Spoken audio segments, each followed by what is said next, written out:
To me, that's the tone probably that you've been chasing your whole career. Without a doubt. Because Without a doubt. that became long sermon. That became, text. That.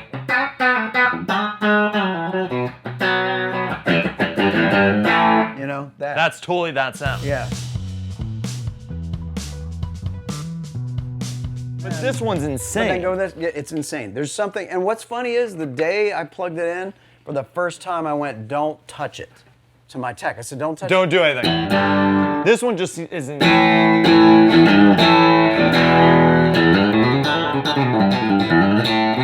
I mean, you wouldn't think there'd be that much difference in. It's actually insane what the difference is. At all, especially this is the same year. It's nuts. Yeah. They're like not even the same instrument. No. It's crazy. The magic, and that's what Nacho told me. Like Nacho's like, I've never loved 60s tellies, and he's like, that's the best guitar I think I've ever. This is the one. Special.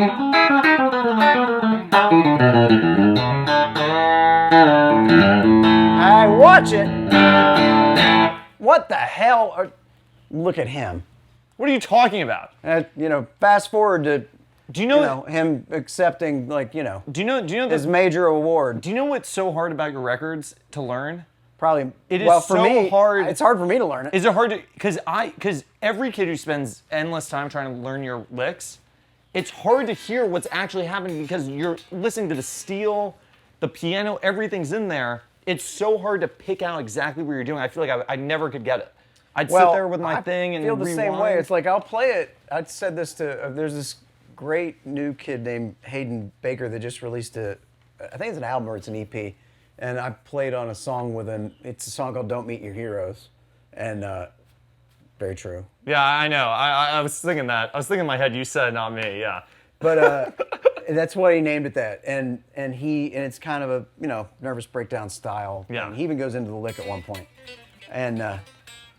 No, keep. I'm just testing him. I'm gonna throw out titles of guitar songs, but he sent me the track, and I was like, yeah. So I played the middle solo thing, and I saw him yesterday, and he said, I'm having to learn your part, and I don't. What did you do? I said, I have no idea. I was in the studio. I hit record. I was like, that's cool. Yeah. Do you have these? I'd have to learn it just the same way. It may take me longer than Hayden. Do you have the isolated tracks anywhere? Like, Can you go back into on the Tires and can you find the isolated tracks and really figure out Well, it's been a while did? on that. That was 2-inch tape, so I don't even know. I mean, yeah, they exist, I'm sure, in stems most likely. Yeah. But like anything new, I have it in the computer. Yeah, of course, upstairs. it's right there. But yeah, sure. Like that, I would have. Like what I played, I'd be like, okay, I could go listen to that. Yeah. If I had to. So how do you I saw a video once. This was years ago. I think you were putting little moments into the set, and there was a video of you literally with like a phone. Learning that. Yeah. Was that a joke or was that real? Were you really trying to figure out that solo? solo? Which I love that solo. I haven't played it in a night. I would say.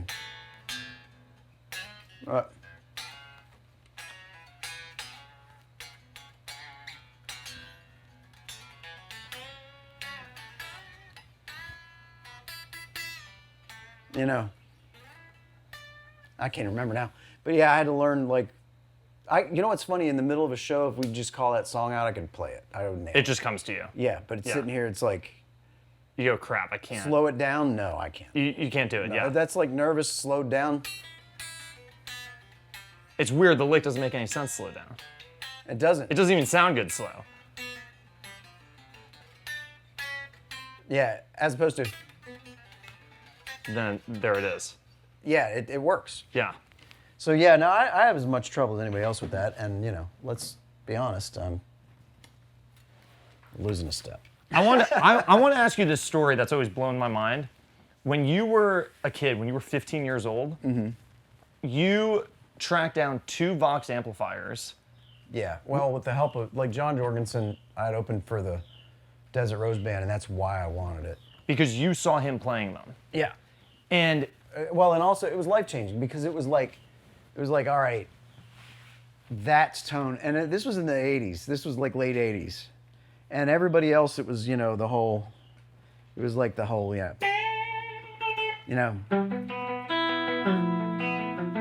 Stratty kind of. Yeah, right.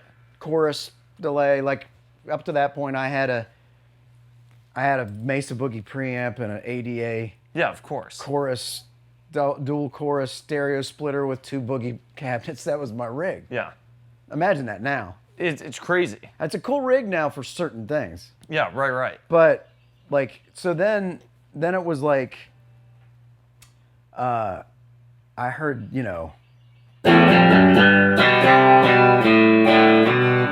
Yes. and I was like, wow, that's a guitar like banging in an amp, and it's like,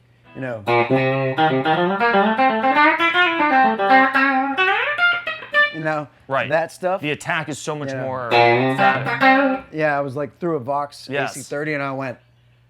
And also when you saw, like I opened for them, and there they were. It was like he had a teal blue and a red when he opened for me, and for a while he had a white one and a red one, and then he had he had covered them himself. Like he custom covered those amps because he had In heard what? about. He bought Tolex, ripped off the Tolex, and then put on this other stuff himself. Like John's a tinkerer too. Yeah. And he really got these going, like a real, just a crazy, like beautiful display of this guy with a sparkle finished ASAT playing this stuff. And I was like, that's what I want to sound like. And what's funny is I saw somebody in the chat room saying, where does Brad get his inspiration? They said, well, if you really want to figure out like what he's going for, go listen to Desert Rose Band, like John Jorgensen or the Helicasters. Yes, yeah. So they came back the next day, was like, man, he just absolutely ripped him off. Like there's no originality to what I'm doing. I don't all think so John. though. I think your tone is very different, even through the Voxes. Maybe I can do an impression, but that's what happens with every guitarist and every songwriter and the Beatles. It's you trying to be your heroes and you can't, and Yes. that becomes you. Right. Like it really does. Like when you think about, like the Beatles it was all just Chuck Berry, it was the Johnny B. Good and Right. It was Keith Richards wanting to be Chuck Berry and Roll Over Beethoven and all of that. Yeah. And the Beatles were like, I Want to Hold Your Hand is that attempt at that, and and then they were like, what happens if we take LSD? yeah. And they became that. But it's like, in the case of me, I'm trying to be him, or I'm trying to be, at times, Steve Wariner or Ricky Skaggs, or, But tone-wise, I went for John. I was like, okay, a Telecaster through an AC30 style amp, like a Dr. Z, Yeah. is the sound I want. And were you listening to those Brent Mason records in the Yeah. 90s too? Like, was that part of it too, or? Sure, but that was a different thing. That was a little more of a. Yeah, Brent was more of a, like, a lot of what he played was through a Fender. Yeah. There's a sound to a Fender, and this is a Harmony amp that we're plugged in right here, but like, there's a sound of a Fender that's that tighter, a little more compressed thing or something. I don't know, not compressed. What would you call it? You know what I mean?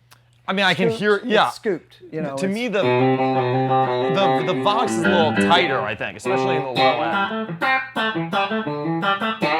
Well, Voxes have that mid-range, and then Right. they go up in volume, and they're what they call Class A, which means they don't really, like, they don't just get to distortion. It just slowly becomes more and more harmonic. And then eventually you're like, oh yeah, that's distorted. But until then you didn't, and in that sense, it's got this really British thing that I loved, and it was, So I love picturing this, that you're calling London basically, which is so funny I'm- to think about I'm in high because school. you couldn't, like, they didn't have them here. Well, now you go into a Guitar Center and Voxes are everywhere. Yeah, But they in were way 87, more prevalent over there. They were like Fender Twins over there. Yeah. Everybody had one in their basement. Yeah. So I called a store called Music Ground in Doncaster, England, because John had said, I had asked him, I got his phone number when I opened for them, and I called him, and here I am, like 16, 15, 16. I might have been 15 because I couldn't drive yet. My dad had to drive me to go pick them up when they came in, because we saved money on the shipping by having them shipped locally an hour away and going there to pick them up. Yeah. Versus going all the way, like once they landed in America, the ground shipping even an hour south was like. So you drove to pick them up, and TSA had torn the boxes open, right? You know all this. Yes, yeah. Yeah, no, we got there, and searched them for drugs, Yeah. which. Because they thought guitar amps coming in, probably someone's trying to smuggle drugs in them. This is a backdoor operation. There's cocaine in these. And then how'd you plug both of them in together? Were you able to? Well, when I got them home, they had British plugs. They had the big thing with the three prongs. So I was like, it was like, that was funny because I had borrowed $2,500 from my dad. I was good for it because around that time of year, I was really playing. It was Christmas-ish. Yeah. And I was playing a lot of solo gigs and making a couple $100 every time. And he knew where you lived. Yeah, he knew where I lived. Right. He was my landlord. Right. So, same guy that owned that paddle right there, which is going to be... That's going to be our next... That's our next story. Yeah, okay, great. But I buy... So, John Jorgensen says, go find them wherever you can find them. So, I call these... They send them to town. It's 2 amps.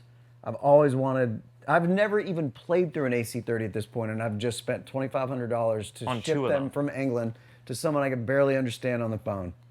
You know what I mean? Yeah. Calling at weird hours. So they get there, we drive up, we get them, we drive an hour back through snow coming down. We get to my dad was a president of the fire department, volunteer fire department. We get to within walking distance of the house. We're 500 yards away.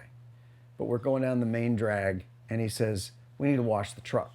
And so there's 2 AC30s in cardboard boxes in the back of... Why does he say that? He's totally screwing with you, He's right? being him. Why If is he doing that? you've ever met him, you understand.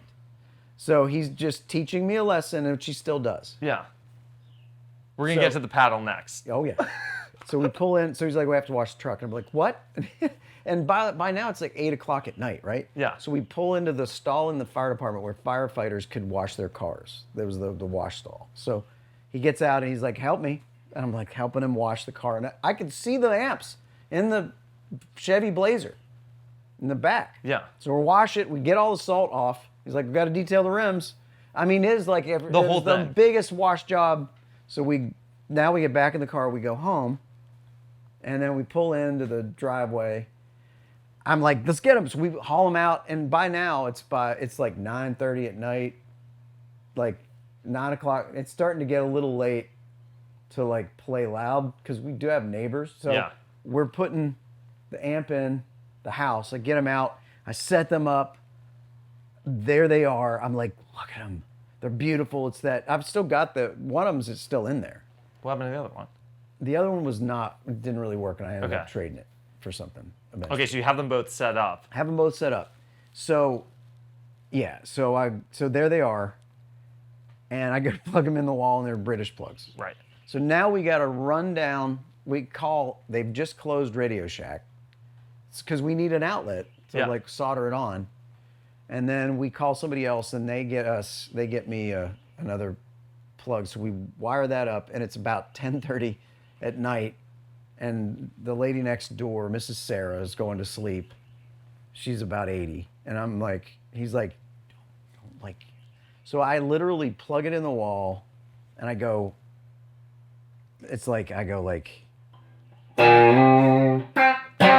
right? To hear That's it. Blow a fuse. No. One of the amps blew a fuse the second I plugged it in. So that's the weirdest little fuse. Had to find it. So it was the next day before I really got to play them.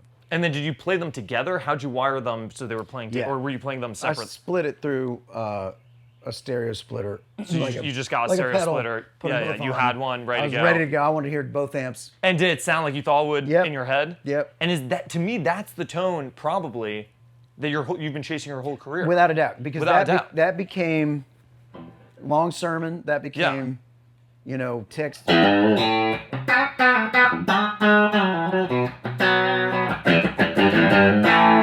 That. That's totally that sound. Yeah. Yeah.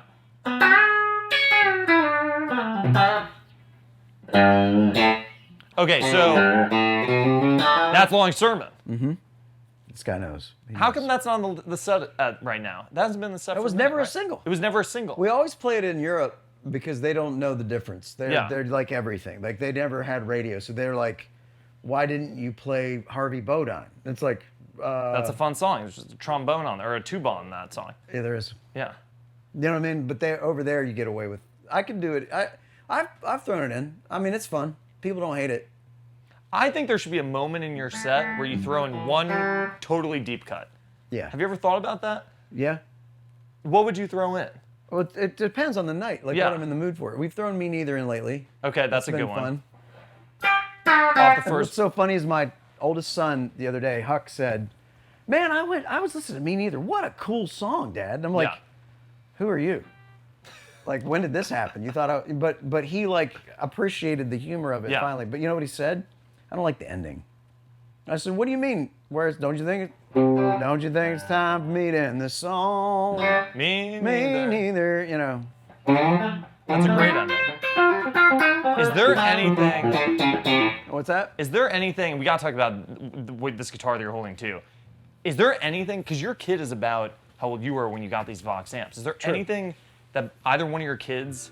Is there any excitement that you see when they get anything? Yeah. Like this, for like sure. like what do they want that you then They're see each- yourselves in them getting these They're Vox amps? they're watching the acquisition of like this, which we'll talk about this in a bit. This magical unicorn that I'm holding. Yeah. And they have their equivalents. Like for my oldest, it's things like there's comic books and the nostalgia of like that world for him. You know, he's down the rabbit hole of that. Like he really, and there's also things like he's way into art. Like he loves things like really cool artists like Banksy and like, you know, and like he's into some of that. And then my, like Jasper is a little more into like building and stuff. Like he invents things all the time. He's way into Legos. He's like, his pandemic was spent Doing Legos. like with sores on his hands from, Yeah. you know, building every Lego he could afford. And then, but they collect things like that. And as far as like old stuff, like musically, they're not like, they each play the piano. Huck's really pretty good at it, but that's probably not what, I don't know what they're going to do, but that's probably not what they're going to do. Yeah. But have you seen a moment of excitement in their eyes that's equivalent to how you felt bringing those Vox amps home? Yeah, Because I want to know if you screwed with them the way your dad screwed with you, Oh. stopping at the fire station. Yeah, I don't know that I'm like that, but I'm a little more, their mom's maybe more like that. She's more like, she's like, "That's great, I'm so glad you finally got that. You have to clean the kitchen." Yeah, right. Before. Yeah, you can't get that out until you've cleaned the table and Yeah. whatever. That. Right. Me, I'm the one that's like, "Oh, Mom." Right. Yeah. You know? And that drives her nuts too, that I'm a little more like them. Right. I get it. That makes sense. Skips a generation, Yeah, maybe. it skips a generation. That's exactly right. We got to talk about these guitars. First of all, I was so jealous growing up that there wasn't a guitar that I could play that would be my signature guitar the way Paisley guitars. It's Kuhn? Kuhn, yeah. Like John Kuhn from the Packers? Yeah, he's my uncle. No, Yeah. he's not. He's not. No. I was going to say. It's like that, but it's not like that. Yeah. Okay. But there was no Kuhn signature You guitar. can do a raccoon. I should have done that. Yeah, the Coon. You know South Park? The Yes, Coon? You know yeah, the Coon? yeah. The superhero, the Coon? Yes, yeah. That's I should have had that on the Cartman guitar. superhero, the Coon. Maybe I should get a sticker on that for the guitar. Totally should. For a guitar. Without a doubt. Okay, I'm so glad we cleared this up. Yeah. But your first Paisley, you bought with advance money, right? Yeah. That was, well, I don't know if it was, I think it was like they just gave me the money for it. I had gotten a deal with publisher and a production deal and was working on stuff, and I was like, that was in like 95. And I was like, I'm gonna go buy a Paisley Telly, and I was like, they're like, well, we have a budget for stuff like wardrobe, and that kind of counts. And I'm like, well, if you're willing to, yeah, sure. I mean, if it's their money, great. Yeah. You know, so I think it was nothing. It was like $3,000 then, It's crazy, right? which now, I mean, So that was your first pink Paisley. yeah. And then what was the next one that you got of the Paisleys? It was this La Brea one. Mm-hmm. And then where are we now? So this one, when did you get this one that you're holding? Kind of last year, at the end of the year, sort of, beginning of this. And was your obsession with this color, did it only start when you got this I just, guitar? well, the bottom line is like they made red. they called it Paisley Red. There's a great ad that we can show. I'll show you. It's on my phone. But did you ever see the ad for it? I don't know if I ever have. It's like so cool. It basically says like Paisley Red. I'll read you the ad and show you what it looks like. Like, this was so stupid. Were they This, red by the way, originally? was a really dumb business decision by Fender. Were they more red originally, and then did they become more pink? Or Yeah, were they always like I think this? they were always pink-ish. See, that's what the ad looked like. Oh yeah, that's I'll send so you that fun. if you Send want. me that. We'll overlay. Yeah, so basically it's this ad here, and it says this, like if you read the print, it says Paisley Red. This is so stupid. Paisley Red pulsates with every beat and swirls in a blinding carousel of color, forms, and tones. Fender shines again. This was going to rejuvenate them, and there's the bass too. That's so They fun. had the Paisley bass. Because this is kind of a weird time for Fender. Yeah, oh, because yeah. CBS now in '67 they're fully owned Yeah, by it was a CBS. weird time for America. Yes, Everything yeah, was yeah. weird, you know. And it was like, they're like, oh man, let's put this. So this stuff was called cling foil that's on these, right? As my phone starts to make the yeah, do yeah. that thing it does. Cling foil was this stuff. Like, look at this. This is crazy. Here's an ad for cling foil, and it's got a woman in her living room. Yeah, I mean, this is so funny. look at this. You can put that up too. Cling foil, the sparkling new self-stick decorative foil covering. And it's got like, she's covered everything in that room has it. Has the cling foil fridge on has it. cling foil. and Basically, that's what they're striped. saying is put this everywhere. Yeah. It's going to go on everything. Yeah, the flower pot looks like it's got the red probably. But we think that was called pink. I don't know. But anyway, they go into the lab, whatever that was, and go, some guy shows up, some hippie got hired by Fender, it had a brilliant idea. Let's stick that adhesive foil paper on guitar bodies, and we can charge a premium, and they'll buy it. Because everybody wanted, because you've seen the Brady Bunch and Yeah. Partridge Family, that's what they wanted. Yeah. Look at their house. Yeah. And so it was like that, and then nobody liked it. Like it was, I mean, if you look at this, like it's The the thing that's weirdest. weird is it doesn't look bad to me, but I think that's because we've accepted them. For sure. But it doesn't look bad to me. So here's what happens. They put these out. It's 1968 when they released them, right? And this comes out as well as Blue Floral, which is in the other room, which we can show people to later. But like, so these come out, and it's like you saw the ad. It's like it pulsates. Congratulations. And everybody's kind of like, that's the ugliest thing I've ever seen, and it would be. It's sort of red paisleys with a pink interior and green, and then this red burst that turns gold immediately when the sun hits it. Like if you look We went at my outside. Yeah. if you look at my first album cover, or not cover, but inside the art, look at what Old Pink looks like. It was still red it still had red. It is now 100% copper. Like all that red evaporates immediately in the sunlight. That old pigment doesn't hold up. And so like everybody's thinking, oh, that's the stupidest idea ever. And by the way, it was another $100 like to get that version versus a regular telly.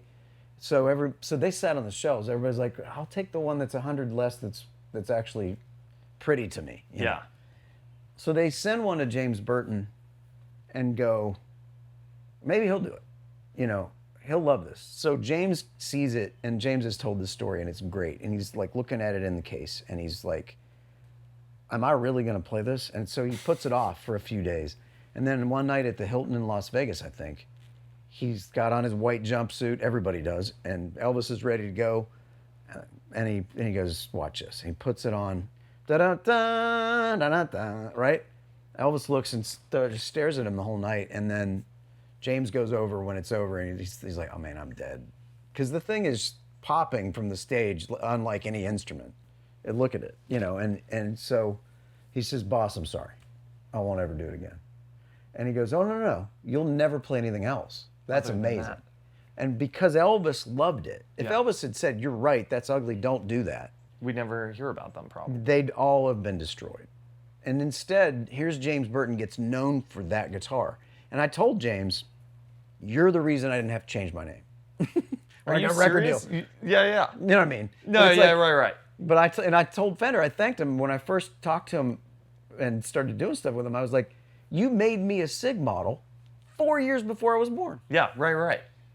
It's incredible. So then what's the obsession now with these? So you finally get this one about a year ago. So they made, cling foil, this substance, did not also, I don't think it sold well either. Like, I think they had it on rolls in the The whole shelves. thing is just a failure. Yeah, I mean, in many ways. Like, and they had many, like, there's other flower patterns, there were stripes, there were some big square blocks, but it's all aluminum foil with adhesive, and it's got a pressed sort of pattern to it. And it's a really pretty thing. When you look at it, it's 3D. Like, these Paisleys look like they're floating on this. Yeah. And so the thing that's crazy about this is that they went with that, and so I'd always thought, why that color, and did they mock up anything else? And so we were on this quest for a long time to see, like, could this exist? And here it is. And so this is a 67.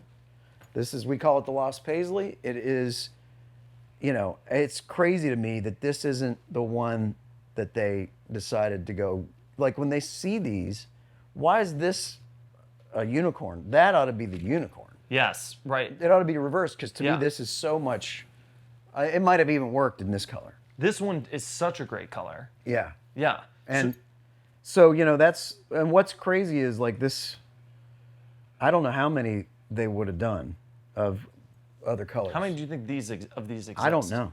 No idea. No idea. So then how do you start meddling with this to try to figure out? We've been on a hunt for this, and it's funny. You saw some of the ads that I did, or not Yes. ads. I say ads. It's me doing stupid Instagram videos. No, with, they're great. With incredible technology. Yeah. Incredible special effects. Yeah. Oh, it's amazing. You really Spielberg thought I over was here. going to die, didn't you? I did. And what's interesting is you put Zach in the role of the character who gets stabbed by the Yeah, you want to do that traps. next time? I I'll can be always here. use a great Zach Yeah. sidekick. I'm here. Say the word. Yeah. One of my absolutely. favorite comments was, isn't he a little tall to be short round? right.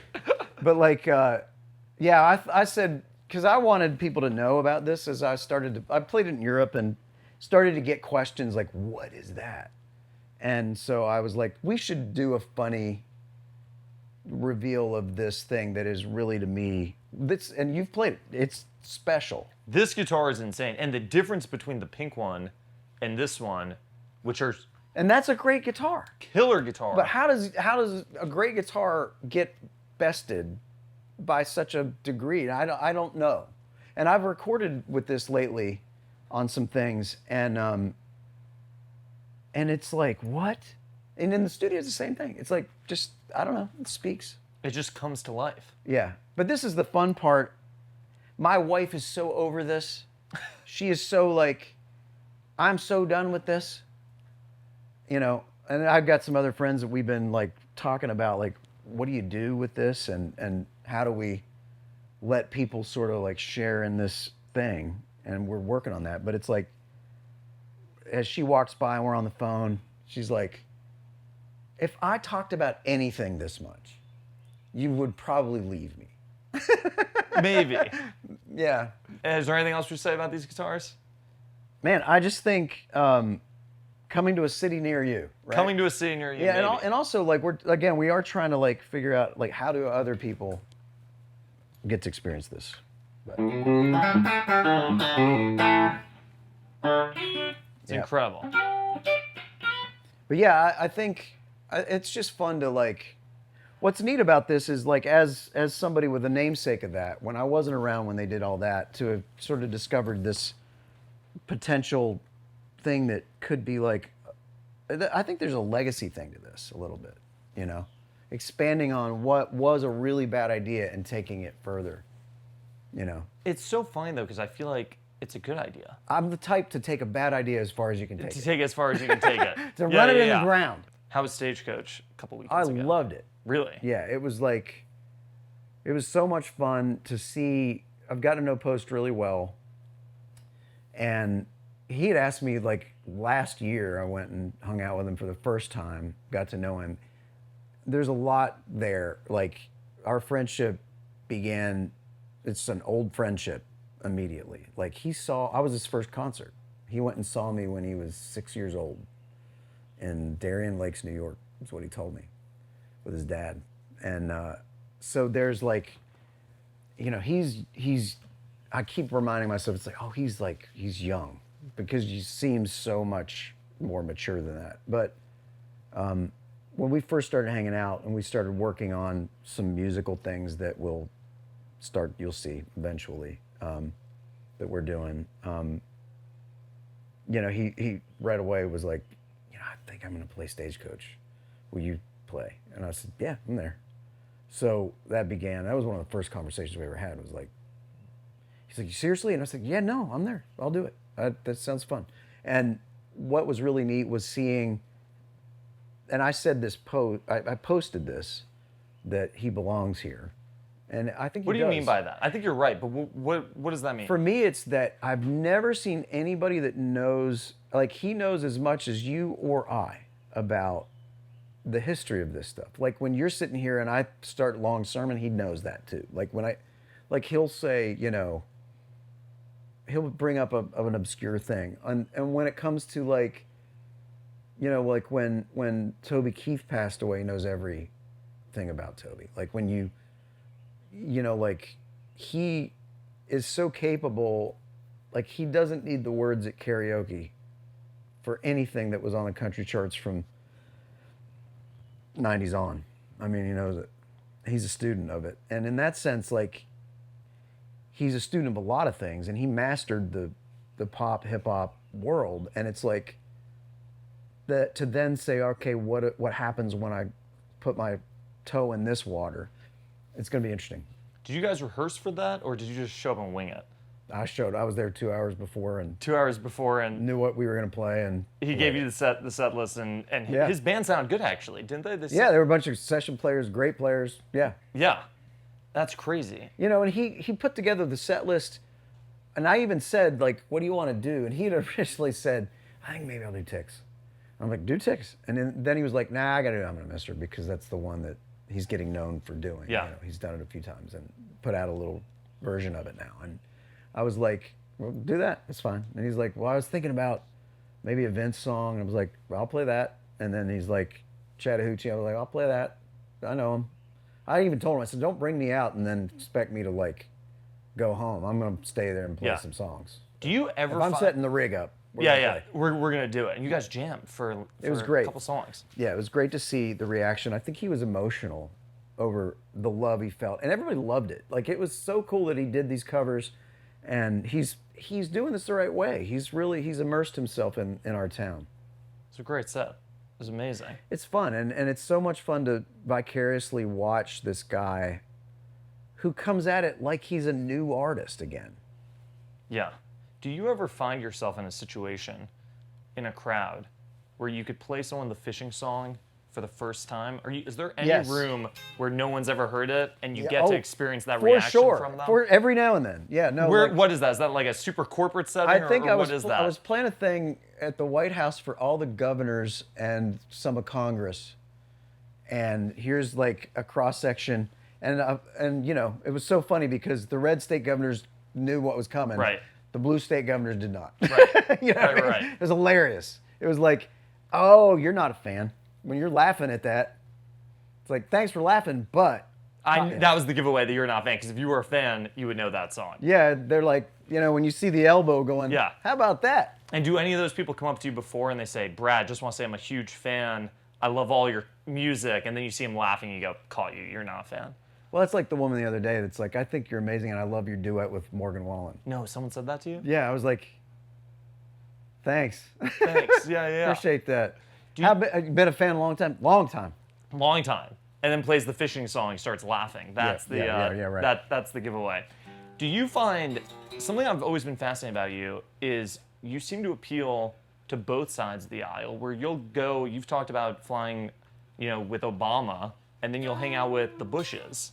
Mm-hmm. Is there something about you that you think both sides of the aisle can come together on and agree with? Is it just the music? I would hope so. That would be the goal. That would totally be the goal.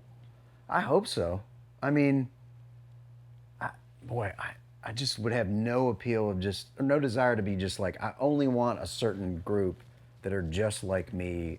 And because, by the way, I don't even know where I fall on half the stuff. It's like, to me, it's like we're all collectively, especially in a concert, and that's why it's like you never want to get political in a concert if you can help it. I mean, there's sometimes you need to speak up, obviously, but especially think about a summer outdoor concert. I mean, I'm there to sing I'm Gonna Miss Her and Water and Mud on the Tires and Then and She's Everything and Whiskey Lullaby, and I mean, and that's what they came for. And I hope whoever you are, you feel comfortable there, wherever you stand, you know. Yeah. Because again, country music should really be the thing that unites in a great way, because it's all about like telling real stories, you know. And it's one thing to make a point that maybe not everyone agrees with in a song, but it should be a collective experience to, like, you know, unite. Right. Absolutely. It's so funny because I wore a Unity t-shirt at one of the CMAs, and Chris Stapleton came up afterwards and he's like, you realize your guitar strap hid the Y, your whole performance. I was like, so I was basically out there and it said unit. the whole time. Unit. That'll do it. Great. Yeah, great. That was what I was going for. That was exactly it. Here's something I've always been curious about. So you took guitar lessons at one point in your career from a guy named Roger Horde. Roger's amazing. Yes. What did you not have that you learned from him, or that you went to him to try to learn on the guitar? Roger, everything. Like when it comes to like, I think the things you learn on the guitar that are the most important, you teach yourself. Like the basics. Like that comes from sitting and whittling away at, you know, just figuring out like your scales, and then figuring out like what's your... That comes from sitting. Where'd there. you learn that? From Buck Owens? From I Don guess, Rich? yeah, James Burton. Or James Always Burton. goes back to James. Yeah. So, but Roger was the type that Roger was such a student and is such a monster. Like Roger would be like I would say, I want to learn Yankee Doodle Dixie, the Chet thing. Yeah, right. Which is and And then on top. Yeah.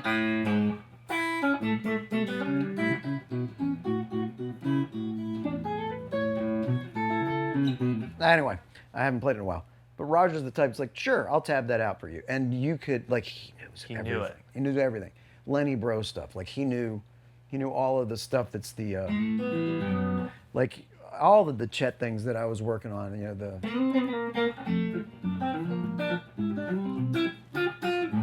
you know, just things that you want to, finger style, jazz, anything. How would he break it down to you, like, when you think about jazz? Because some of your licks that you play are very jazzy. Totally. What are you thinking about? Are you thinking about the triads? Are you thinking about the scales? The chords? Are you that in depth with it? Like, how do you end up finding those other notes?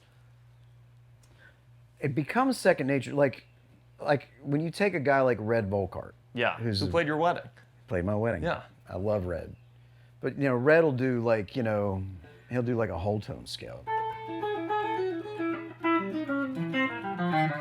And it's like you got the, you know, like what note creates that tension that is then resolved. And that's actually one thing my kids are into that is like going back to the things they're collecting, old vinyl. Really? Like Wes Montgomery and like, how cool is that? Like, Al Green is Jasper's favorite. Like he's buying all the old like soul records and stuff that and B.B. King, and I got him a live album from B.B. the other day and they're flipped out that I even recorded and got to know B.B.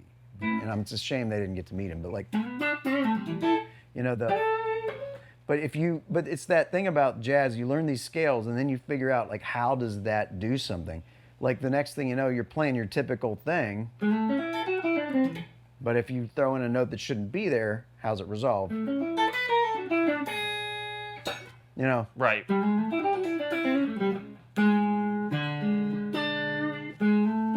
And you want that to resolve, and you find you know. So is that the kind of things that Roger was teaching you? Or A was little it bit. mostly He would say, learn this scale, learn that scale, figure out that, solo over top of these chords. Right. Then I took jazz at Belmont and got a D in it. Is there anything you learned in that class that you bring into your Yes, playing? Marty Crum was he was great at that, but I kept kind of like skipping class, and I ended up with a D, and my dad was going to kill me. The paddle comes into the story in a minute. I haven't forgotten about the palette, trust me. He wanted to use it again. He wanted to use it again there. Oh, for sure. A D Yeah. in guitar. They're paying money. He said that's sending me to why Nash- you're going there. I moved to Nashville to be a guitar player, singer, songwriter, go to Belmont. I get A's, B's, C's, and everything Yeah. else, and a D in guitar. Because this is a story that gets brought up in a lot of interviews. Yeah, I like talking about it because it's kind of funny. I don't understand, like I went to music school too. The classes I got A's in were guitars because I love learning the guitar, which I'm sure you do too. What was happening in this guitar class that you actually end up getting a D? I just wasn't showing up. You just, I and missed why? like a bunch. Did you think you were better than everyone else? Like, is that why you weren't showing No, up? it was one-on-one guitar. Oh, it was a private lesson basically. Yeah, and I was like, it was for credit, and he gave me a D. He was like, you missed like most of the classes this semester, and I deserved it. And I was learning things, but I also was busy. Like I was really working hard in Nashville, and I also had gigs already. And So to you, it was like, what am I? Like, yeah. What, So what am I going to get that's here? the one that was going, and then it cost me. So I went in and I said, my mother's going to lose her mind. She's a school teacher, and if I don't get this changed from a D to something, is there anything I can do? And he said, if you don't miss another class this next semester, he said, I will change this now. If you promise me you're going to be there every time, I'll make it a C. I said, deal. And he said, and I have a gig this weekend. He was a great jazz player. He said, but I'm playing country and I'm borrowing a telly. And he's like, and you have to show me some things. And I said, No way. I said, deal. And so we sat down and he was playing like. And what'd you show him? Like, you know.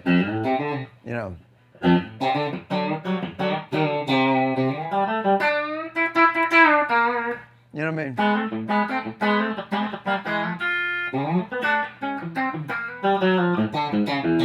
Yes. You know what I mean? Yeah. That stuff. It was like, okay, so here's what Brent's doing. You know.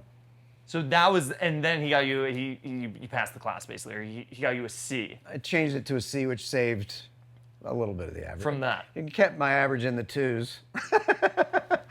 And then when you also at Belmont, when you spend so much time in the studio, and when you go in late at night, and Yeah. with Frank, So right? And you would. Yeah, me and my producer Frank Rogers and Doug Sadler, a great engineer, and my couple band guys, and it was free studio access, but the hours were like, it was like they shut the thing down at like 9 at night or 10 maybe, and so Doug was studio manager, so he would engineer, and then we would stay in there until they kicked us out, and then we would literally pretend to lock up. You know, they didn't have any cameras or anything yet, so we'd lock ourselves in, and we would record, but we couldn't get out because everything locked. So we'd be in there, we'd get food and drinks and stay, and then be there till 6 a.m. And then at 6 a.m. we'd start to load out before everybody showed back up. Right. One Brilliant. time Bob Malloy, the head of the school, was coming in the morning about 7:30, and we're like sticking the speakers that we used back in the storage cabinet. Yeah.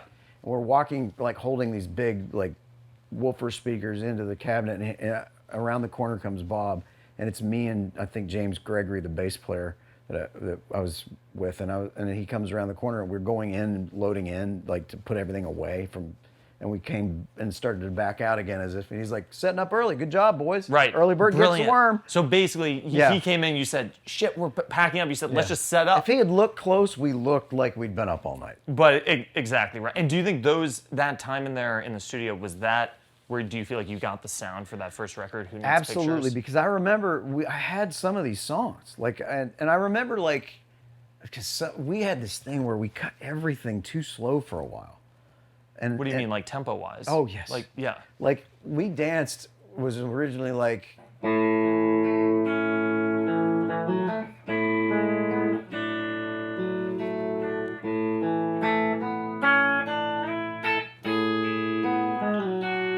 Bar was empty, you know. Yes, yeah. I was sweet, and I was so slow. It's Yeah. like you'll never get that played on the radio with Right. that tempo.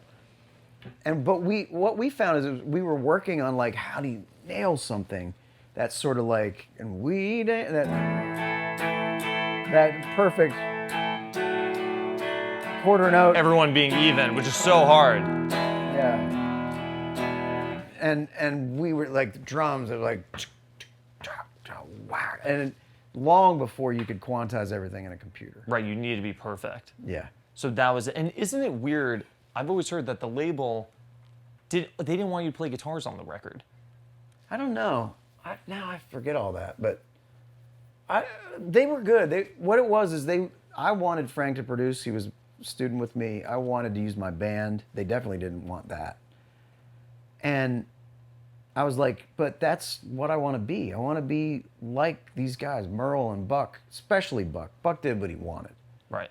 You know, and so it was like that. It was like, let's go in and make something nobody's making, you know. So they said, we'll go in and cut 4 songs and we'll see how they go. And they gave us the budget to cut 4 songs, and we went in and cut 4. First 4, turned them in, played them for them, and I think we blew them away. It was Long Sermon, We Danced, Who Needs Pictures, and Me Neither. Those were the first 4 we cut. And those were the record. Like, we didn't touch them. That was it. That's what you hear. And they said, okay, you can do the rest of the record. That's what sold it to them. Yeah, for sure. Were you in the early days? I mean, you've got one of the best bands in country music. I would think so. I think those guys are completely underrated and overlooked. The guys that have played with me, there's a reason we've been together this long and nobody's left. And were they that good when you found them? Is No. that why? No. But why were you so loyal to them? Was it And because, neither was I. But why were you so loyal to them? Were they amazing players, or was the idea of just having a band really cool? My drummer is the key. His name's Ben Caesar. He's played every record since the second. That was when he came along. He's unbelievable. He's like this guy that grew up playing rock and jazz and has the sensibility. He's Berkeley trained. But that's to say, like, Berkeley trained means nothing in the sense of feel. Like, they can't teach you feel. He just, like, I've never felt as in the pocket as I have with him. Like, he nails what he does. And he's really meticulous, too. I mean, when you think about something like Time Warp, what's going on drum-wise in that, the jazz stuff. He's so steady. And the speed of that, yeah.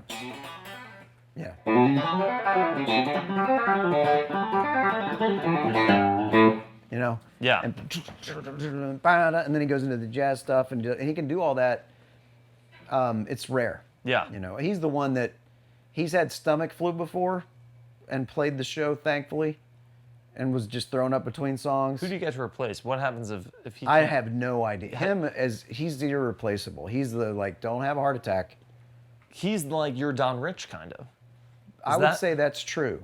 Because you could piece together other things, and have, like, we've had shows where, you know, one band member had to miss for whatever reason or another. Almost everyone except, well, even bass, and we got through it. Yeah. But I don't know that a drummer sits down and plays that show. So were you loyal to these guys because you thought the idea of having a band was really cool? Or was it like you're saying that Ben was just such a monster drummer you couldn't imagine doing it with anyone else? He hadn't played country. When he auditioned for me, he'd played like a couple of gigs of country, but I could see in him, I was like, this guy's got the thing I want, which is he's going to bring, because I knew I was not always just going to do, you know, and we dance, Right. you know. You had some rock in you. Yeah, there was always going to be the nervous breakdown, and then it was going to be like, what else are we going to do? Ticks and what? Right. Something crazy like, you know, Even Beat the Summer or whatever it might be, where it's like interesting grooves, and I knew he could hang. The rest of them, I like loyalty. I enjoy the fact that we're friends first. I don't want to lose people if I can help it. You know, inevitably in this career, things turn over. You don't end up with all of the people you started with, and sometimes it ends bad, sometimes it ends great. But it ends. But the fact that these guys, like, I make the joke, I've been making the joke in concert, I said this in Europe, I was like, gonna have to cut these guys a break, they're new, and they're making a lot of mistakes tonight because of that. But let's hear it. I mean, and everybody's like, sympathetic applause. It's like, you know, they've only been with me since 2000. 2000. Maybe 2001. The new guy's the steel player. He started in 2001. Randall. Yeah. 2001. He's the new guy. Still getting hazed, yeah. Yep. Wedgies. Yeah. I saw you play this show once. I don't even know if you remember. It was a country music festival in New York. Horrible idea at the time. That thing, you were at the thing in what? Yes. The one in the rain? Yes. Good Lord. That thing was, what a horrible idea. So I was trying to remember, did I remember this correctly? So I was watching videos of it last night on YouTube. There's still videos of that? Yeah. And I remembered That's correctly. the problem with YouTube. It's all out there. This is all going to be there forever too, isn't it? This probably. So in that, it was raining, and something on your guitar wasn't working. You played like half the show without a guitar. You were just holding a mic, walking around as a front man. Is that the only time you've ever done that? No, I've done that before. I mean, maybe that was because the guitar broke. That's what happened. Yeah. I mean, it was raining so hard. Right. I don't know how we kept those together. How they even didn't come apart. And what was crazy about that show was all your guitar solos. Yes. When they'd kick in, you would just say, Randall, take, like you would kick it off to your steel player, your fiddle player. And I felt like your band was killing it, but they were like, what do we do? Yeah. And you would see them sort of arrange in real time without your guitar in the mix. Yeah, what's weird is like without the guitar in the mix, it does become a different thing. Like, It's really weird how that happens, yeah. yeah, they can do that, you know. The worst was The View. I played The View in New York, and somehow when the stage came out, slid the stage out for us to play, we'd checked, everything's good. They're like, please welcome. And we were playing Perfect Storm, which is all guitar. Yeah. You know.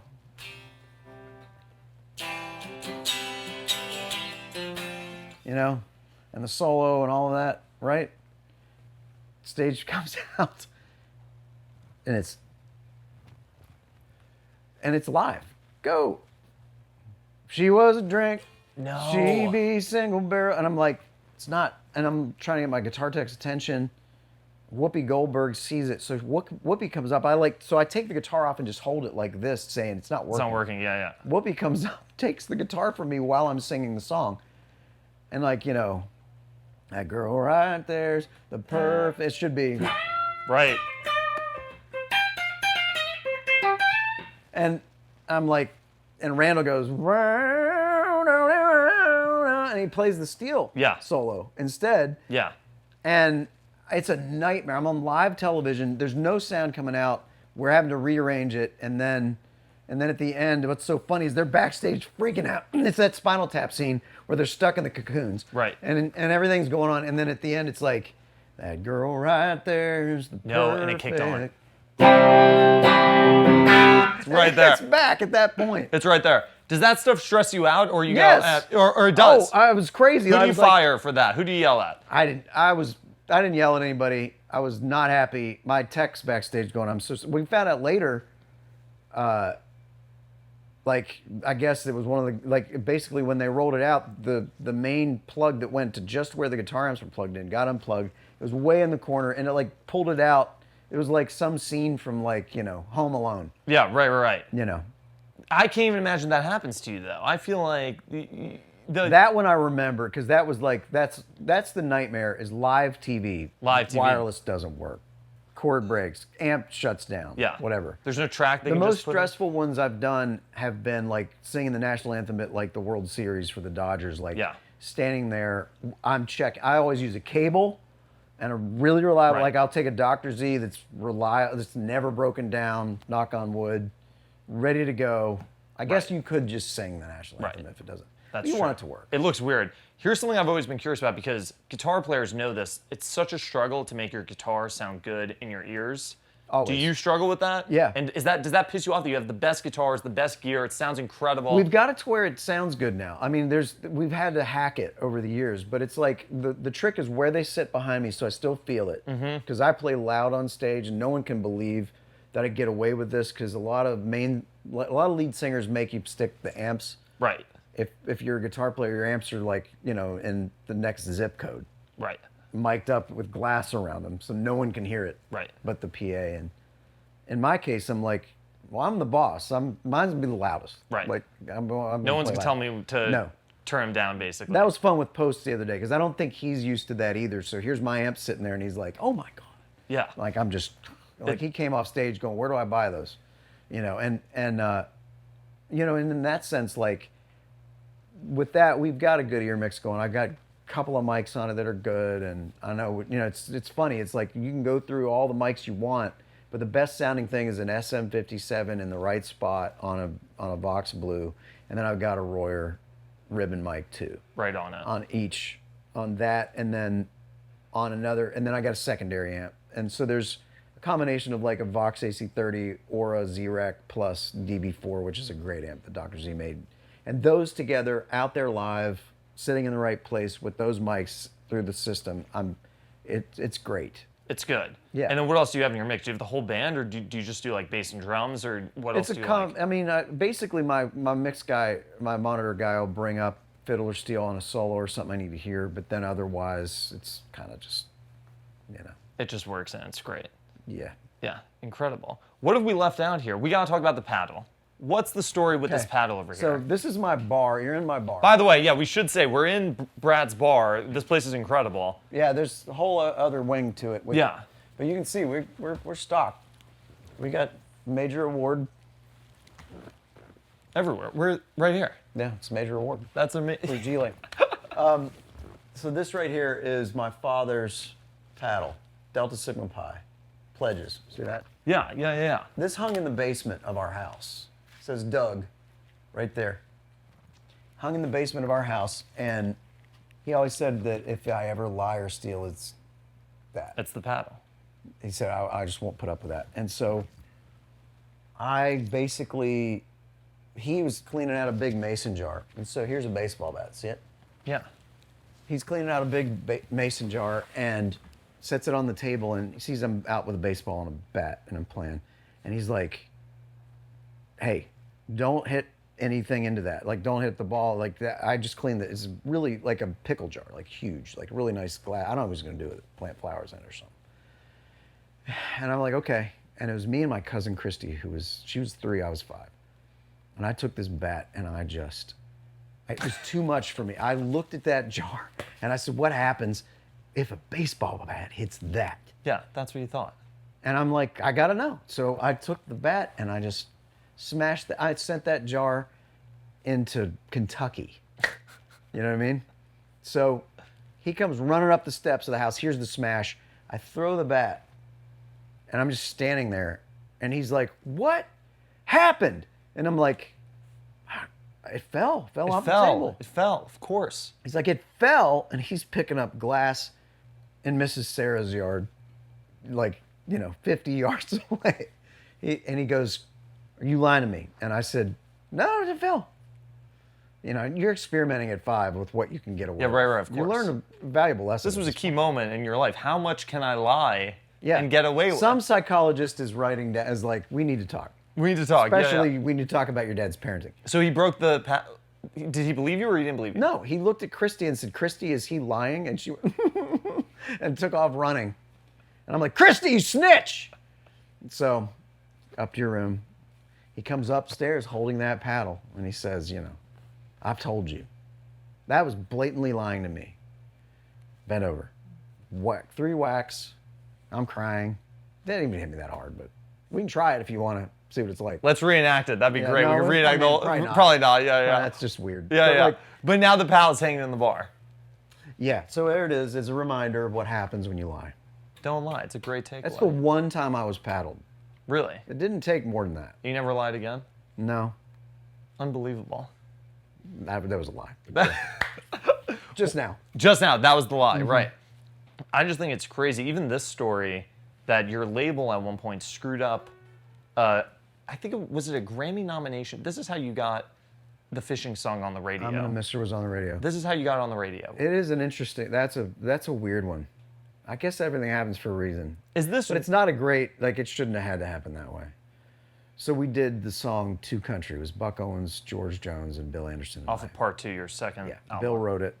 And those guys, I know Buck had not won a Grammy. When we cut that record, Jerry Hufford, Buck's right-hand guy, called me and said, she said, I just heard it. You're going to be the reason Buck gets a Grammy, finally. And I was like, that would be great. And so... Because he's your hero. Oh, yeah. He's one of my best friends, became Buck, when he first heard I sent him my album when it was done, before it was out, with a note that said, I hope you hear yourself in this. Jerry was who called me and said, Buck's heard your record. He has two questions. One is, or he has two things to say. One is, who played all the guitars? And I said, that was me. I played all the guitars. And he went, Buck says bullshit. Yeah. And wants you to prove it. What do you think he would have said if you said, oh, it was Brent Mason? Do you think he would have said, oh, cool, goodbye? Would he have still, he would have invited, do you think Buck told him, if he says the guitars are him, invite him. If he says the guitars aren't him, don't invite him. He said, tell him, ask him if he played all that. And he said, then tell him I said bullshit. Yeah. Right? So he said, come out and prove it. So I flew out 2 weeks later and sat in with him at the Crystal Palace and got to know him and became best friends. And did you know the Don Rich parts? Oh yeah, I was off his the Don back Rich. of your hand? I was his Don Rich 4 different New Year's Eves. Yeah. Like I would go every New Year's and just sit in with him. Yeah. Started one year when I was really bored. On Christmas and single and had nobody in my life, and I was like, what am I going to do with New Year's? And had no gig, and I called Jerry Hufford and I said, does Buck need a guitar player? And he was like, he'll lose his mind. I'm not even going to tell him you're coming.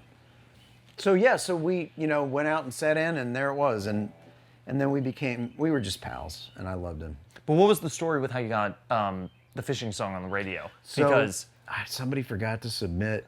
The way that Grammys work is you have to the label has to submit like what they want considered. Yeah. For your consideration, really. And somebody forgot to put in Two Country as oh my God. They forgot. And when you miss the window of when it came out, it's done. You don't get another. You can't do it for the next year. Yeah.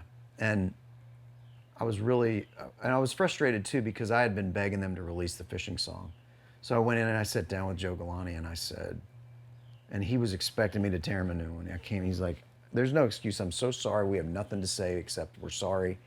And because I asked him, I said, I want a meeting. And he's like, great, come on in. And I come in and sit down and he's just like, he's going off on why and what, no excuses, and he's sorry and he'll make it up to me. And I said, great.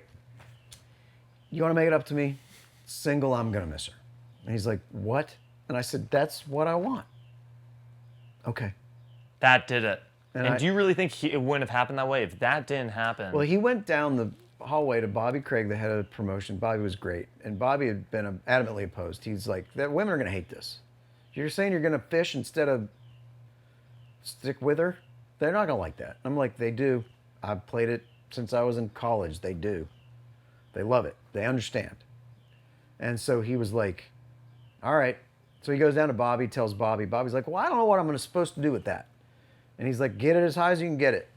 And what was so much fun was that we sat at, when we were sitting at number one for a couple of weeks, and Bobby got up to speak, and he said, this is the most satisfying number one I've ever had. He said, I just did not think this day would happen. That was going to go. Yeah.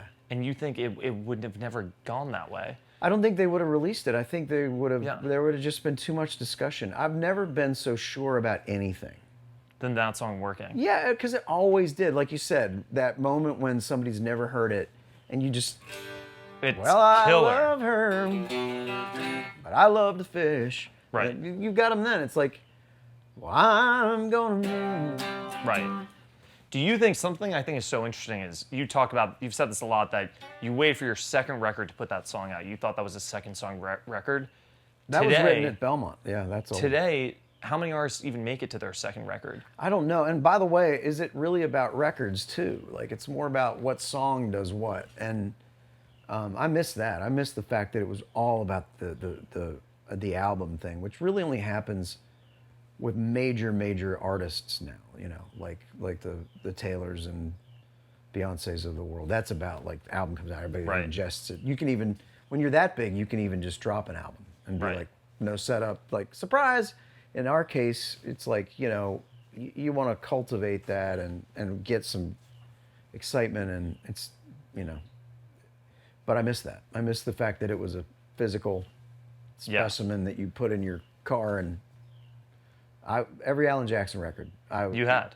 Yeah, and even when I was on Arista, before when I was new and all that, I would ask for it early, and that Alan album would go in my car, and I would drive out Notch's Trace and listen to every word and analyze it. And, you know, I remember doing that in college with the album Who I Am, and it just was like, you know, living on love and all that. Yeah. You know? Were you, because I think it's interesting, were you, when you were thinking to yourself, I'm going to miss her, that's a second album song, was there any doubt that, to me, that's almost like, am I even going to get another record? Which obviously the history books. Tim Dubois and Mike Dungan and those guys would sit me down and say, listen, you might not get another record. You got to give it everything you got on the first one to get to the second one. And I said, I believe between what I've got in this first one that I'll get a second record. And I think it's a much better second record when you paint more of the picture that way.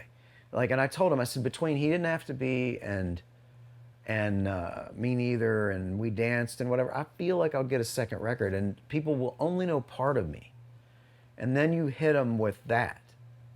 That's another level of like, and that taught me a lot about like what you do going forward, because the next album after that, I realized the first single, I had the code cracked back then, it's different now. But like, it was like this first single off of an album should scream, I've never heard this from him before. Right. So the third album, I wrote Celebrity as a first single. I sat with down, the idea. Yeah, I was like, this is what I want to do, because you know that's not on the first two albums if you have them. Like that theme of, like, you know, you didn't miss that on part two. That must be a new album. So that was it. Even more so, the next record, first single, was I sat down and I wrote Alcohol. And I was like, and it wasn't until we cut that as a party record that came to life. And I was like, that ought to be the first single. And that was another one where Bobby Craig was like, what? And they went in, and here's a 4-minute song sung from the perspective of alcohol, about all the things terrible and funny and everything that can happen based on this. And all the way through to the, you know, the sing-along part of it. And Bobby's like, what am I supposed to do with this now? And but you heard Alcohol, you probably remember. Yeah. That was new for me. That type of song. Sure. Yeah. It was like, what is this? Like a 6/8 waltz. It was very, yeah. But you know, I had that feeling where I thought, what is this with Ticks?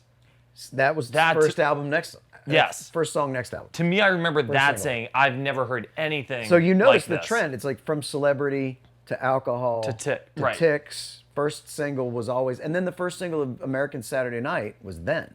Which is a totally different thing from those other ones. Which you knew you hadn't missed. Right. On another record. Is there a record that you think your playing really came into what it is? To me, it's probably Mud on the Tires. But does that feel right to you? Yes, Where I you think really so. found your style?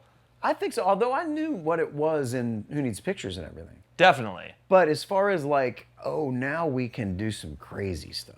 Yeah. That was Mud, because it's like, you know, like with Mud on the Tires, you can really see that I was really hanging out. Like I was going down and sitting in with Red Volkart in Austin and, you know, kind of playing some guitar gigs and really going, because on the Mud solo, it's like the, you know.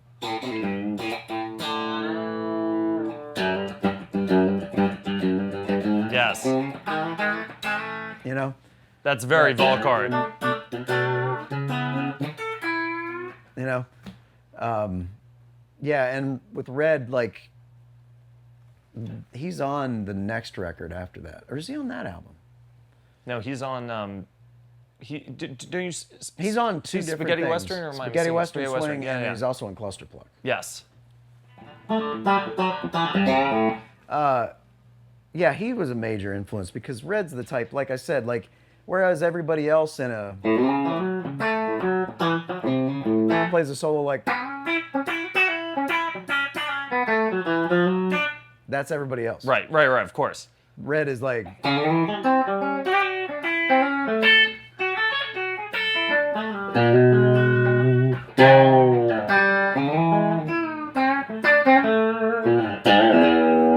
know, Right. wow, you know. Yeah. That's sort of like, you know.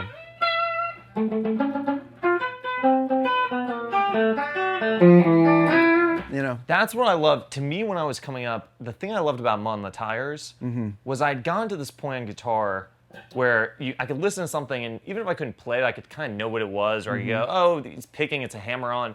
To me, the guitar on Mud on the Tires, it's almost like a magic trick, some of it. It's like, well, and what is that? And Celebrity's that, like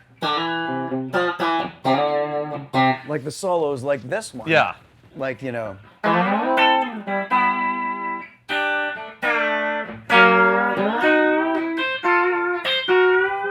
Yes. That solo. Yeah, it's like, That's what so is that? stupid. Yeah, but it's great. It's like a whammy bar solo without one. You know.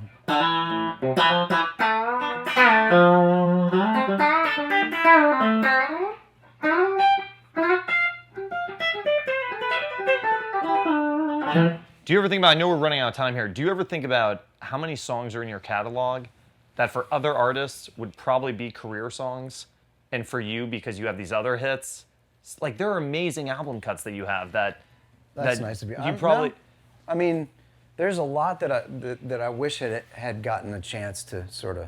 What do you think? Would you say? Or... Oh, there's a bunch. Like, let me think about it. Like, every record, there's one or two that I'm like, Like Famous People could have been that's a great song. Yeah. It is a great song.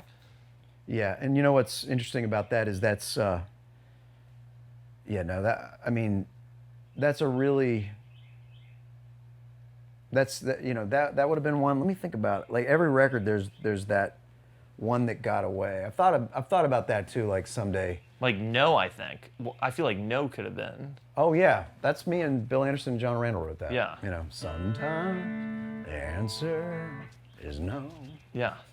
What? When Bill sings it, I've heard Bill sing it. It's an incredible I song. barely heard Bill sing it. Right, he whispers it. Yeah. Yeah, exactly.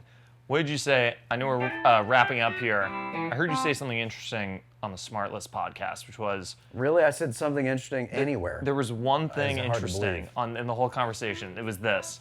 You said that you felt like when you were coming onto country radio and coming onto the scene, it was a hard time for country artists. The radio wasn't playing new artists. They weren't. Is that a trend? It had been years since a new artist had a #1 song. Really? Yeah. In fact, He Didn't Have to Be was the first, even though some people had broken through around the time I did. Like Montgomery Gentry was doing great, Shadazy was doing great, Andy Griggs, but all of them had hit that did not go #1. Like that's how hard it was. Yeah. And there's songs that you think of like that are iconic songs, like Montgomery Gentry's like Hillbilly Shoes, and Andy Griggs had You Won't Ever Be Lonely, and it didn't go #1. And here comes He Didn't Have to Be, which did. Why do somehow. But you have to have. Do you think it was a great song? Do you think that one was special in that it definitely like changed people's lives that had heard it and knew the situation and needed someone to put that song in their life. Like it was just at the #1 party, I cried my eyes out because they put together phone testimonials that radio stations had gotten from people, where it's like, you don't understand. This man has done so much for me, and he didn't have to. And this song is everything I ever wanted to say to him, and I played it for him, and we danced to it at the wedding, and he's my dad. It doesn't matter that he's not, you know. And it was like, and somebody else is like, you know, he passed away, but I got to play this for him. I mean, it was like this crazy, you know. It the just things hit. that happen with songs. Yeah. Every songwriter, the gift that you want, that I want for every songwriter is not just success, but you need to understand sometime what it feels like when somebody's story is the story you didn't expect, life-changing thing, all because you sat in a room just like these chairs where we write and had a great time and wrote a song you love and then went and got lunch. And the next thing you know, someone's life is different because of that afternoon you spent with somebody you probably like. Yeah. It's really cool. What more can you ask for? Nothing. That? That's the thing about this town that I hope never changes, is that's the songwriting community, and that's what Nashville is. That's how Nashville is different from other formats in New York and LA and Chicago and Atlanta and places that make music. There's such the sort of like team of people that you love. Sometimes it's somebody new. Sometimes it's somebody you've sat with that knows every dirty secret you've ever had, and you sit down and you tell some jokes and you goof around and you write a bunch of bad stuff, and then now and then, here comes the thing that somebody needed. Yeah. It's great. Brad, thanks for inviting us into your home Oh. studio right here. Kidding me? Can we get another I didn't lick? invite him. I don't even know what. I just showed up with all this gear. I he show said. up, here's this guy that like knows too much about me. Can I ask you about a lick I always tried to learn? And I almost would be surprised. I don't know that I know it. I would be surprised. Okay, but it's an idea. It's the second verse of That's Love, you play this swing lick Oh man, I don't. That's an I had a album cut. feeling you would feel this way. I've been trying to learn this lick my whole life. It's the first thing it does to me. Let's hear it. I even want to know what's going through your head when you hear that lick, because I'm curious, like, where that would have even come from. I barely remember. I mean, we used to play that in the show, but it's been a while. I love this song. You are a deep dive guy. You're gonna hear this lick. You're gonna go, that's a great lick. Second verse.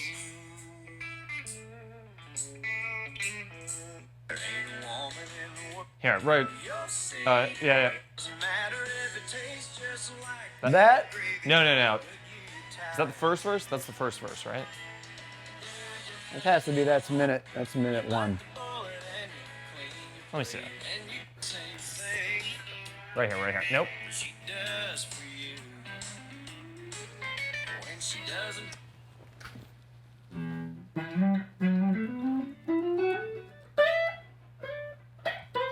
Yeah. That's kind of it, yeah. That almost sounds like the Rosanna lick or something. Like. Yeah. I forget. Yeah. You know, it's that. That's it. Where's that from? Is that like a swing thing, or you just made that up? Yeah, that's basically you're throwing in like you're doing doing that jazz thing you do where the trick to jazz when you sit in and anything like that is you want to go adjacent to what's right, that lands on what's right, because you want your audience is always like the Right. dog with its head cocked sideways, like is he gonna land this airplane? Right. And it's so the easy thing would be, but that's not it, because that's not as interesting. What's more interesting is when you use like the scale from something more like a B.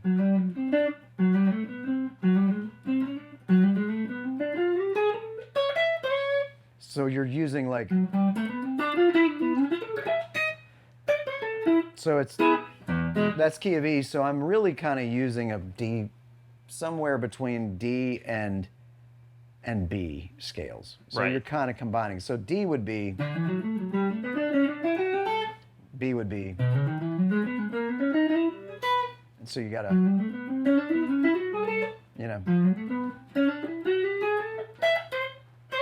So you're kind of like going between them, knowing that there's a few notes that you gotta slide into to get there, and that's what the way I think is like, what can I do? Like if I'm just jamming an A.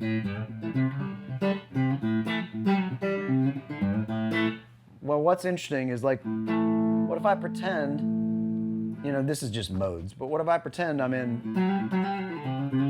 C,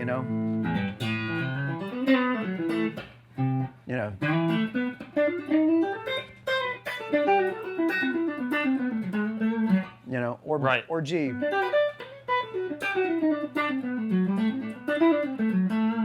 And you're still in it. And I feel like the Allman Brothers did that. Like, Yes, when of it's, course. Those modes of like Jessica or Ramblin' Man or anything. Yeah. Where does the Robin Ford influence come into your playing? Because Because he was a big influence, right? Or do I? for sure, blues-wise,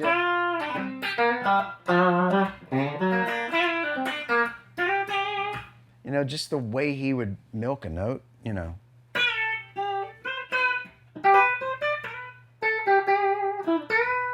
That to me.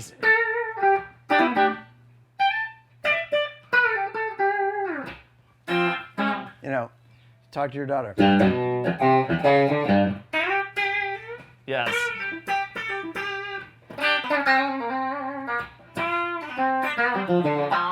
That kind of stuff. Yes. Yeah. That's so Robin, and that's so you too. Like it sounds so That's much what's like fun you're about playing. blues and country playing like this is that the same exact notes played by B.B. King and Albert Collins and Robin Ford and Joe Bonamassa and they're all different. Right. Same notes. And it's like, who that is.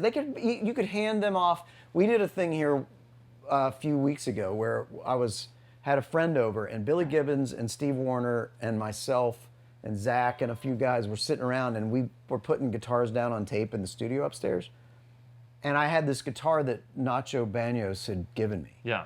So I played it and I did this thing on it. And I'm like, you want to do something, Billy? So Billy Gibbons does this thing, and it's that. And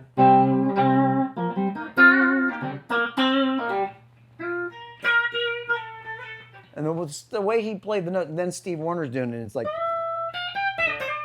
Same thing. It sounds. And then it sounded different for completely everyone. different. And then Zach, and it's back to me, and it's, like. And it's just different. Like Right. every single one, you'd think it was a different guitar and amp and everything. Right. It's crazy. But that's the fun part about like making these records over the years. I've been able to sort of like throw in these crazy influences, and it's still country. Like throw in that blues or that rock or that jazz or whatever it might be, and just like in Time Warp.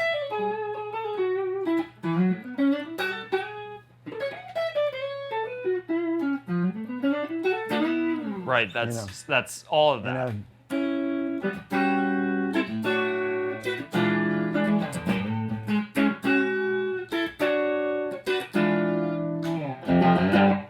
Right. Yeah.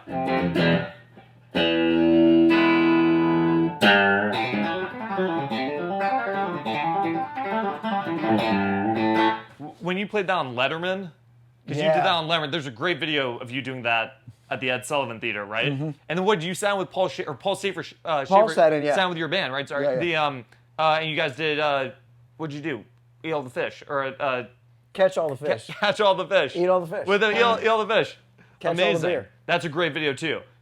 Yeah, whenever I would do Letterman when he was still on and a new album would come out, he would tell me what song to do. Like on that record, what was that, Fifth Gear? No, that is that off Time Well Wasted? Catch Time All Warp? the Fish? Oh, Catch All the Fish is off of might be Fifth Gear. Let's go with that. So like that would have been the first single would have been Ticks. And so you're usually making the rounds and promoting your record with the new song. And he would always write in, and so for like it was always the jam song. And it would be like Dave wanted to send word that he would like to hear Catch All the Fish. Another one was Mr. Policeman. We did that on there. Another one was I'll Take You Back. Yeah, right. That's a great song too. All those are just album cuts, and he always wanted the Pickin' song on Letterman. So we always did, and I always had Paul set in too. Yeah. Because I was like, you want to play? He's like, yeah, man, this is some groovy stuff you guys are doing. Did you have a relationship with Letterman at all, or he would just tell you what to play? And Not really. Yeah. I mean, no. I mean, he would just say, he would get word to us, and then I would talk to him there. But Paul, I knew. Yeah. It's amazing. Yeah. Thanks. Brad. Oh well. Play a song. Play us out. What? I don't know. Play us out. I don't know. You got it's your chance. You've been wanting to pick my brain on guitar stuff. What? That lick on I would always try to hear that lick on That's Love, and I can never figure it out for some reason. And now I feel like I got it. We just did that, yeah. We just did that. How about, let's see.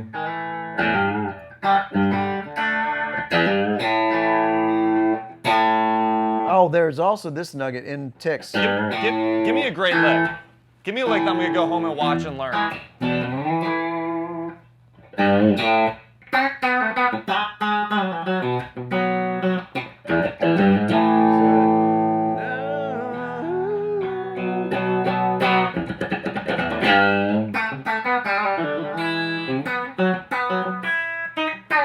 What's that?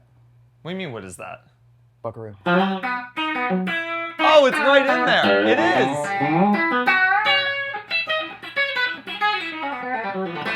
That's a buckaroo. You just dropped that in there. Mm-hmm. And actually, Jerry Hufford called the day that came out and went, I've never noticed that. And went, that's in there, isn't it? I said, yes. I've never I said, noticed don't tell that. anybody we don't sue. He said, Buck's not going to sue you. Yeah.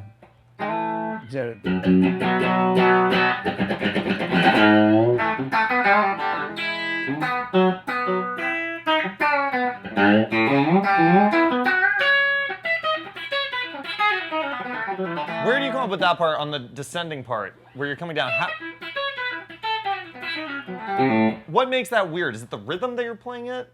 I guess so. It's such a weird sounding. That lick, isn't isn't it? I don't know where I got that. That's my thing. Like that kind of thing. That is definitely. That's a signature thing. It's something that I've done. Just sort of like. Where else do you do that kind of thing? American Saturday Night. Yeah.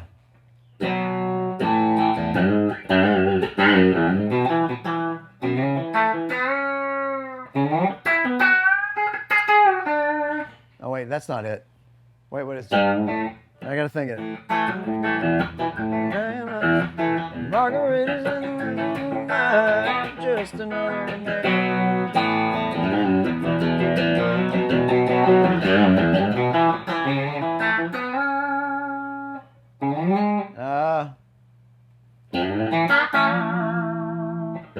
What's the song? I gotta. Everywhere else, something there. All usually washes up on our shoulders. Laying down, step off of shore. Never ever dreamed I'd ever do this.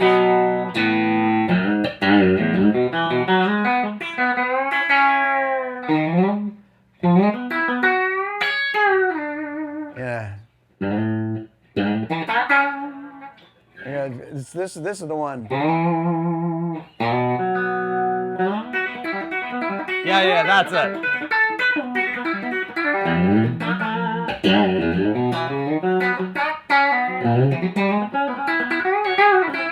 Yeah. That's so great.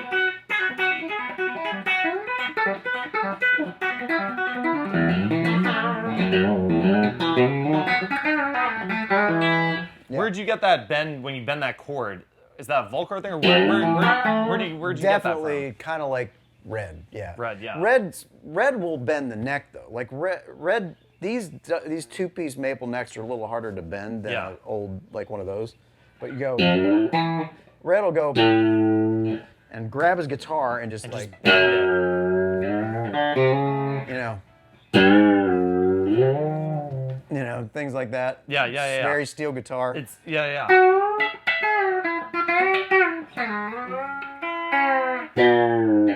You know, but he's great at grabbing that. Like I started the full chord bends a while ago because I was like, oh, this is fun.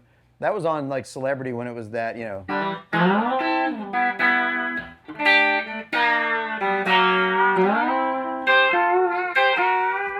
How do you do that? That to me has always been a great solo too. Yeah. So you just grab behind it and bend up. Yeah. How do you think this is such a, you could take this in a million different directions. If you're just going from a 1 chord to a 4 chord and you need to lay like a chicken picking type solo or something, what are you thinking in your head? What are you thinking to get from the 1 chord to the 4 chord? What key? A. So you mean like soloing up to it? Like if you were doing a session or something, or playing a song on your record, how would you think about getting from 1 chord to the other? Well, I would bend. I would be. Bend into it.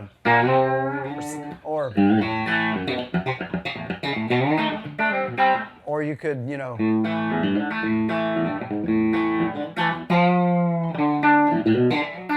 Just always bends and sort of like that. What are you looking for? Like weird sounds are the fun part of country getting playing. that, yeah. You know. There's that moment with Post during the I'm Gonna Miss Her thing Saturday where I was playing it. I'm like.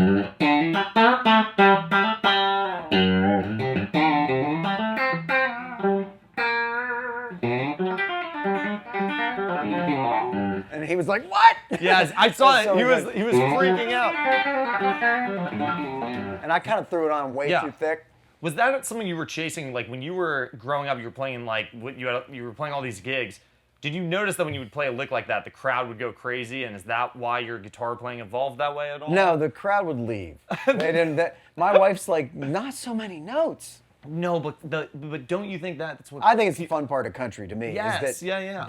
That's what I love about country musicianship is that when you listen to bluegrass, those guys. Yes. There's a great song in one of the, I think it might be the EMI catalog. It's "You Can't Make Love to Bluegrass." Yeah. Can't make love No, to you can't. bluegrass. Yeah. But it's that. It's like, you know. But what is it about this style of playing that you just love? Is it the fact that you kind of get to I'm from show? the mountains of West Virginia. Yeah. It is that. You But know. I would think if I had your ability, I would love playing this way because it's like you're showing off, but it's so playful. It almost has like a joyousness to it. But you get to show everyone how much time you've spent on this guitar instantly. It just presents that. And it's, well, to me, it's the, you know, like one of the things my sound man has always said, who I've also had the same sound man since the beginning, a guy named Kevin Freeman, who's great. And, you know, he's like, he sings to get to the solo. Yeah. You know, it's that thing. And it's like, that's one of the things that I told somebody the other day that was mixing something I played guitar on. I was like, if you turn that down, I'm going to kill you. And they're like, oh, I won't. I'm like, no, you don't understand. I know I sang on it and stuff, but that doesn't matter to me. Yeah. You better have that guitar up.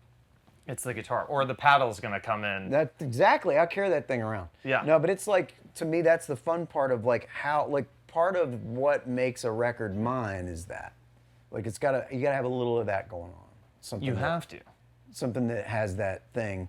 And like you said, it all goes back to I got those amps. I started down a path of a sound and there it is, you know. And incorporating, and that's the beauty of this is you incorporate all of these guys that we talked about. Buck and Red Volkart and Steve Warner and Vince Gill and, you know, James Burton and Don and every guitar player that I meet now that has bought the Paisley Telly and is, you know, ordered a Dr. Z or whatever it might be, it feels like, okay, that lives on, that's amazing. Right. And they'll do something new with it, maybe better. Right. Quickly, before we wrap up, what's the current standing of the store? It's doing amazing work. Doing great. And it's still doing great. And like where do we go from here? Like, what's the next phase with it? I think we're talking about like expanding it some. We're in the process of doubling the amount of people served, which is an undertaking, but it was a goal. And that's been great because I think we're almost there. And then we just had a really successful comedy night with Dusty Slay and John Christ, and we raised $200,000 in like an hour and a half at Zany's for basically telling jokes and making fools of ourselves. And it's been the most rewarding thing. It's such a great way to give back to Belmont too, because like being in partnership with them, what Dr. Jones is doing over there. I say Dr. Jones now, I realize like he needs a fedora, doesn't he? But it's like, it's such a great thing to be able to say, like Kim's there today volunteering. She's there, you know, she's a better person than me. Right. But, we knew that going you in. knew Yeah, that. yeah. But like being able to leave this also as something that helps the town I live in, because there's so many things you do as an artist that are so far from where you live, but this is a big deal to be able to like help Nashville, which has been the reason I have everything I have and has given me this career, you know, especially that school, as you know. Of course, I did the Opry night for Belmont a few weeks ago and called out Marty Crum for the D in guitar. Is he still there? I don't think he still teaches there, but I did get I just said, screw you, Marty Crum, and play a song. Yeah, right, of course. It was fun. I love it.